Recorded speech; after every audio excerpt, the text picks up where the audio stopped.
یو دوه درې خبرې کومه ډېر د رزړو دارونه موږ پېژني یو خبره دا کومه چې په رزړو کلي باندې زموږ د پارټۍ کم اعتماد کړی په 2013 کې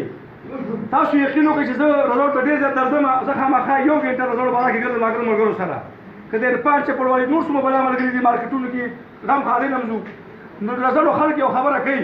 چې موږ د آفتاب شیرپه او احسان تر مرګ نه شو راوړی ځکه نه شو چې که وګورئ د اسپندیار خان رشته د کلي سره ده د ولي خان رشته د کلي کې وه خو په دې سلو کالو کې چا رزړو د غټ کې د کوم دی په دون نظر نه وکتلي چا د ایم پي ایس شیټ نه ورکړی یو واحد آفتاب احمد خان شیرپه صاحب و چې دوی د کلي د کوم دی دون نظر وکړو او د کلي د کوم دی د ایم پي ای ټکټ یې ورکړو نن که دا موجوده کوم ایم پي ای دی که چېرته موږ دته ټکټ نه یې ورکړی او دا د پارټۍ پالش کړی نه وي او تاسو کلیوالو او موږ ټولو په اعتماد نه وی کړی اوټ هم نه یې ورکړی ایم پي ای نه وی آیا نن به دا د پي ټي آی ولې ټکټ ورکړی وی دا به پي ټي آی ایم پي ای وی ملګرو د ده بنیاد ستاسو کلي خو دا اوس زموږ پارټۍ جوړ کړی و که زموږ پارټۍ ټکټ هغه وخت کې نه یې ورکړی نن به کم سے کم دا ایم پي ای نه وی نورونو د قومي وطن پارټۍ د مشرانو د رزړو کلي سره ډېره مینه ده دغه د کارونه هم کړي دي زه به ته د ګیس کار ووایم د دې نه علاوه د رزړو د کلي سره دومره مینه وه چې نن موږ وګورو ګیس سټیشن په شیخ آباد زموږ کلي کې جوړ دی په محمد نړۍ کې جوړ دی خو نه په رزړو ګیس سټیشن دی د بجلۍ دا آفتاب خان کړی دی ستاسو خوا کې د مرچکي دا پل چې کوم دی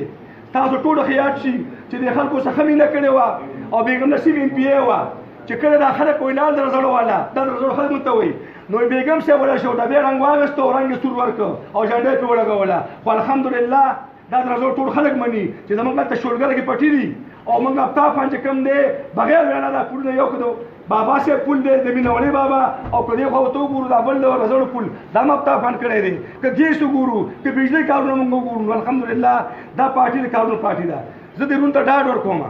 چې رونو پښیمانه کېږي به کم سے کم نه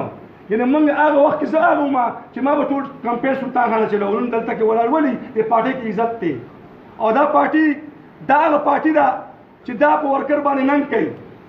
د ورکر په شا باندې لاس د پروتي نو ان شاء الله زه عرفان ورته وایم نعمان ته وایم او د هغې ټول ګروپ ته وایم چې ان شاء الله دا د پښتنو پارټي ده چې په یو لیډر باندې شپږ دماکې وشي او هغه بیا په خپلو خلکو کې ولاړي داسې لیډر موږ ته پکار دی موږ ته د پټاخې او د لیډر نه ده پکار نو بیا د پینټ شرټ اچولو په پنجدار شپلو کې ته نو موږ ته داسې لیډر پکار دی پښتون لیډر پکار دی نورونه ان شاء الله پښیمانه کېږي به نو دا لاس هم درولې راکړو د پښتنو لاس په کټ کېدی شي خو واپس راتلی نه شي انشاءالله نو ډېره مننه چې کوم موږ سره شامل شو ډېر مبارک اوس هم هغه شان بارانونه وشولو خو سیلاب رانغلی چارسده کې اوبه ونه ودرېدلې د هغې وجه تاسو ته پته شته څه ده تاسو که کوم دا جیندي اینئ دا د تنګي د هغه سر نه شروع شو تر د موټرویر او بیا داسې وګورئ که د دې سیټوالي که د دې پولاوالي نه سکندر خان چې کله اریګیشن منسټر و نه دوی کارنامه ده یو درته بله خبره کوم ملګرو ټول لوړ به پورتمانزو باندې او پر رزړو په دې ځای باندې به او غني خان روډ باندې به څومره لوی نو که دا تاسو ډبل روډ ګورئ دا هم چې کله سکندر خان د اریګیشن منسټر دا د اریګیشن روډ دی کوم چې په نیر کوم روډ دی د اریګیشن دا هم د سکندر خان کارنامه ده دا هم چې کله سکندر خان مونږ ته چې کوم دی دا چې د موټرویر نه څنګه راکوزېږي او تاسو ګورئ او دې خوا راځي دي کوم دی اوتمانزو بچي ته دا د اریګیشن روډ دی دا هم سکندر خان کړی داسې بلا روډونه تاسو یقین وکړئ چې زمونږ ایم پي ای سلطان خان دی په آخري کال باندې ماته اوس هم یاد دي په اریګیشن کې 28 کروڑ روپۍ ورکړی دي 5 کروڑ 40 لاکھ زما یونین پوسټر که تاسو د موسی کې علاوه نه دا هغه پیسې دي او ټول خلک به مونږ پیږو چې دا هغه پنډنۍ او خسرانه لرله ځکه چې ما تا یو کس لګیو داسې میټینګ کې موږ ورکړو چې هغه خپله موجود هم نه او تېره لېږلي میټینګ ته دا تاسو یقین وکړئ چې ما ته سلطان خان پوه نه کړو او زه غرمه ورته قصیده ورځې وي او زه په ویل چې خوب راپاسم 3 بجې وي ویل چې راته به زه زیم ته د زیم رسخوش کې میټینګ د سکندر خان ټول افسران دي امپیاګان ته به زما نمایندګي دي زه ترې راغلم تاسو یقین وکړئ چې کوم څیزو سکندر خان ته راغلی ما دا پارټي هم راغلی ویل دا 28 کروڑ روپۍ مې درکړلې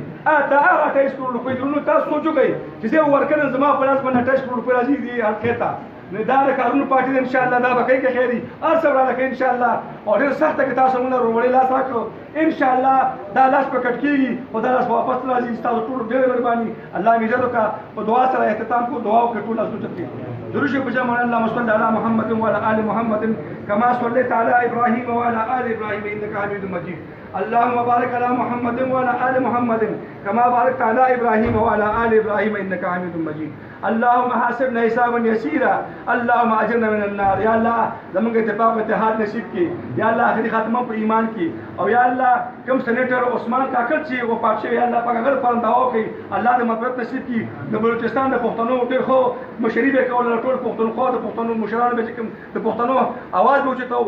هغه حاکم ته چې الله پاک مغفرت نصیب کی الله هغه خسته کی او زموږ د ټولو آخري وخت الله تعالی په جبدا کلمه لا اله الا الله محمد رسول الله ډېر مهرباني مننه